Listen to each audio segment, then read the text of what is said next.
Fox Undercover is investigating restaurants that could be skirting state law in order to get a liquor license. The state will not issue a liquor license to anyone with a state or federal narcotic drug conviction. But that hasn't stopped people with drug convictions who are running restaurants from getting liquor licenses anyway. Our investigative reporter, Mike Bodette, is here to explain how it's happening. Mike. Maria and Mark, a liquor license is extremely valuable and can mean the difference between success and failure for a restaurant.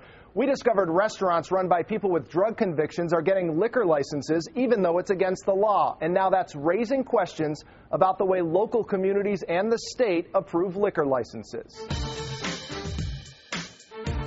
Eric Sideri has a love-hate relationship with local television cameras. He loves good publicity for his restaurant, Angela's Coal-Fired Pizza. It's like the filet mignon of dough. But a visit from Fox Undercover, not so much. Hi, Mr. Sideri. Mike Bodette with Fox 25 News. What's up? Wanted to ask you a couple questions about the restaurant. Not right now. Let's give me specific. Well, we wanted to talk to you about the liquor license. The liquor licenses at Sideri's Saugus and Tingsboro restaurants are now under scrutiny because of Sideri's criminal record and the serious pending charges against him, which you'll hear about in a moment. But first, Sideri's history. In 1991, he pleaded guilty in federal court, admitting to conspiring with others to possess and distribute cocaine, and was sentenced to a year in prison. Al DiNapoli is an attorney who represents restaurants in front of the state agency that approves liquor licenses, the Alcoholic Beverages Control Commission, better known as the ABCC. Can someone with a drug conviction get a liquor license? No. According to state law, a liquor license applicant must be a person of good character, and the license will not be issued to anyone who has been convicted of a violation of a federal or state narcotic drugs law. They want to make sure that it's a person of good character because the person is going to be operating a liquor establishment. But that state law didn't prevent both of Sideri's restaurants from getting liquor licenses, even though the evidence clearly indicates these are in fact Sideri's restaurants, from those television appearances where Sideri is the public face of Angela's. In Saugus, restaurateur Eric Sideri believes he's done just that. To Sideri's LinkedIn profile, where his current job is owner of Angela's Coal-Fired Pizza. Records on file in Saugus include Sideri's business card, which lists his title as the president of Angela's. He's also named as a vice president of the Saugus location. Minutes from a Saugus Board of Selectmen meeting call Sideri the owner. Even in the application for the Saugus liquor license, Sideri is listed as the person to contact regarding the transaction. But on both the Saugus and Tingsboro liquor license applications, the applicant is not Eric Sideri. It's his wife, Christina Sideri. Wondering why your name isn't on the paperwork. With that? Yeah, I'll go talk to Hyde right now. Okay, you got it. Can we ask you a few questions, sir? Eric Sideri is also not named on either application as someone who has a financial interest in the license. Wouldn't a husband have a financial interest in the restaurant? I don't know. I don't know what the situation is like. I mean, you would think that any spouse would have any kind of interest in another spouse's financial dealings. If Mr. Sideri's name was on the application, could he get the liquor license? If he was the applicant applying for a liquor license, the law would require that he could not hold a liquor license. Now back to the pending charges against Sideri, which are causing law enforcement officials to take a closer look at the liquor licenses. He was arrested in March 2009 and charged with assault and battery and kidnapping, among other things, after allegedly beating the manager of his Tingsboro restaurant with a bat. He began hitting the victim on the legs with that bat. He then began asking the victim, "Where's my money?"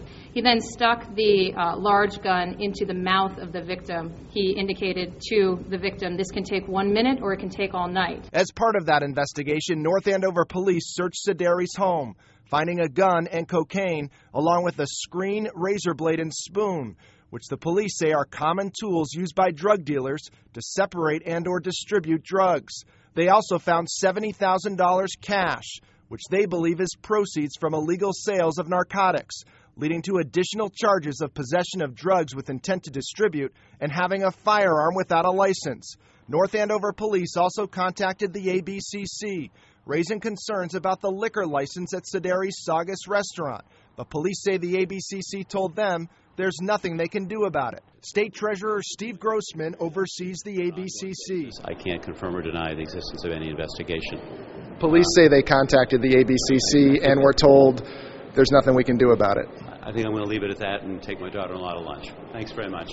Our investigation found Sederi's situation is not unique. Anthony Gesualdi was just featured on Fox's Kitchen Nightmares, where he was called the co-owner of the North End restaurant Davide. In 2001, Gesualdi was sentenced to 2.5 years in prison for conspiracy to possess with intent to distribute heroin. The liquor license isn't in his name, it's in his brother's. And then there's Chris Barnes, shown here heading into the Maynard restaurant he once ran. The restaurant, which is now closed, had a liquor license, despite Barnes' long record of state and federal felony convictions, including one in 1987 for possession to distribute drugs.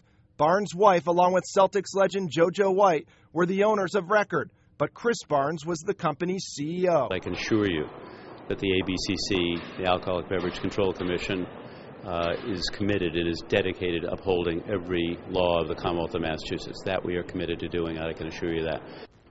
Liquor licenses must also be approved by the city or town where the restaurant is located. Selectmen in Saugus have now asked the police in their town to investigate who really owns Angela's Coal-Fired Pizza. Tingsboro selectmen tell us they'll take action if the owner of record for Angela's is not truly the owner, but they're waiting until the criminal case against Sederi concludes. As for Anthony Gesualdi, who was featured on Kitchen Nightmares, a spokesperson for the restaurant says Gesualdi is just an employee, not a co-owner, even though he was presented as the owner on national television. Maria? All right, Mike, so the newly elected treasurer, Steve Grossman, he would not confirm whether or not the ABCC is investigating Angela's, correct? What can you tell us? That's right, Maria. It does seem pretty clear, though, that the ABCC is now on the case. What's not so clear is the timing of when that investigation started. We do know law enforcement was frustrated with the initial response from the ABCC. Do you have an idea for a Fox Undercover investigation? We want to hear it. Call us, 1-800-TV-FOX-25. I'm Mike Bodette for Fox Undercover.